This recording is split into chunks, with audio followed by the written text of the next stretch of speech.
Pardon with crafts and beer!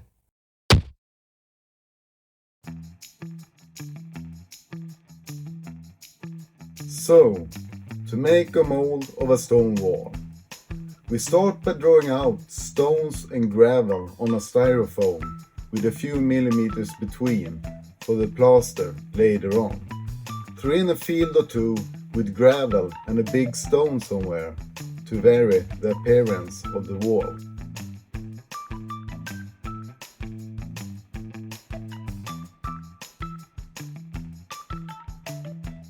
When that's done, it might be a good idea to put on a nice audio or a good pod, because this will take a while.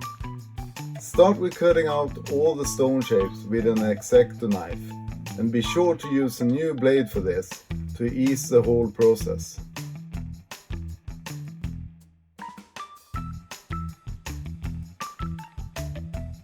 Finish it off with making some texture with a piece of foil.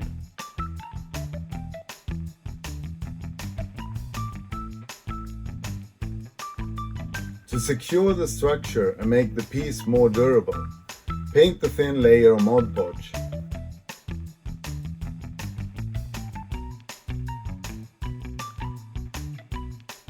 When that's all done and dry, mix a moderate amount of plaster.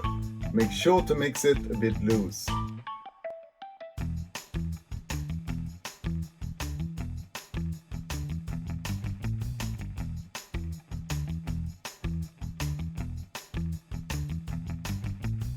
Brush on the plaster a bit at a time and wipe it off with a sponge or a cloth so you get the structure you want before it dries, because it dries rather quickly.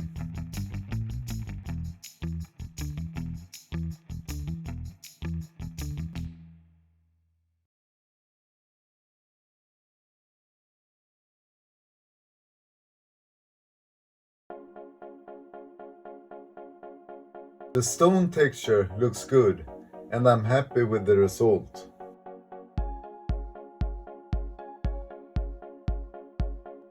When it has dried properly, brush a thin layer Mod Podge to protect the plaster.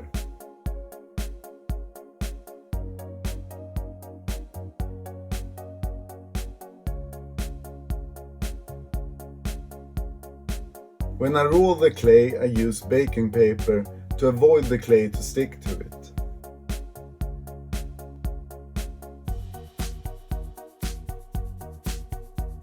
Here I make a mold out of air-dried porcelain clay. I would prefer to make it in silicone though, but I didn't have that at home, so one used what one got to get things done, right? Roll with light but firm hand to get a good connection. Remove before it dried completely.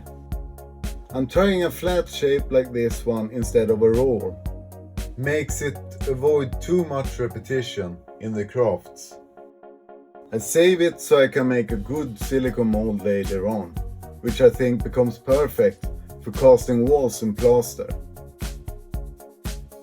When the mold is dried, it's time to do the test casting. Mix a suitable amount and pour. Smudge it out in desired thickness. Don't forget to lubricate the mold with Vaseline.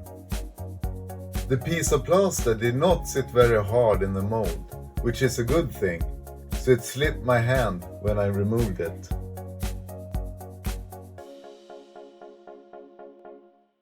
Before you start messing with the paint, make sure to take some water with soap and wash off the remains of the Vaseline.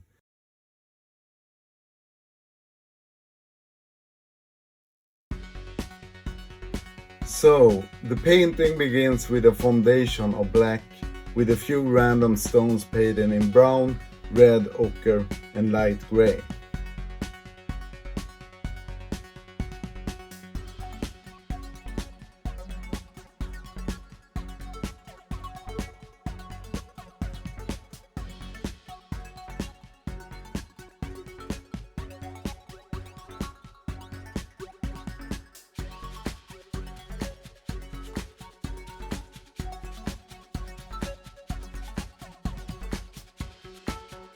When that's dry, I thin out ochre with water and give it a wash.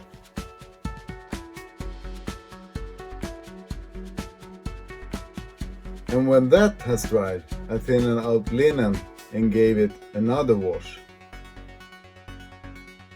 After that, I take the sponge to gently wipe the most of it, so the plaster gets a lighter tone.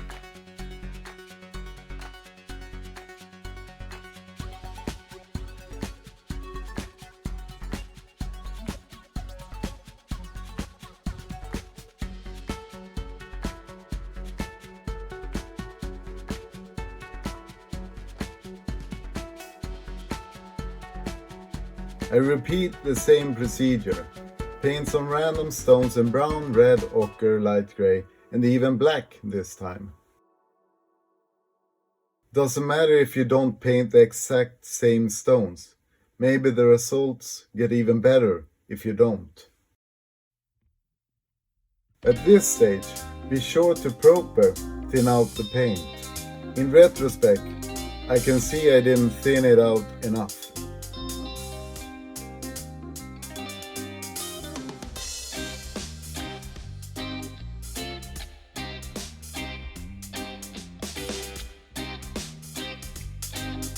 Here is a well-known brew over wash. A drop of soap, some water, and in this case, the color linen.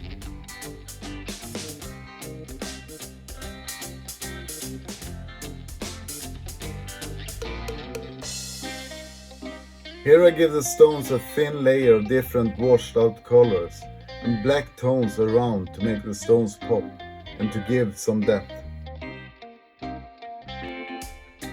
Dry brush with linen and light grey, and also be very modest with white.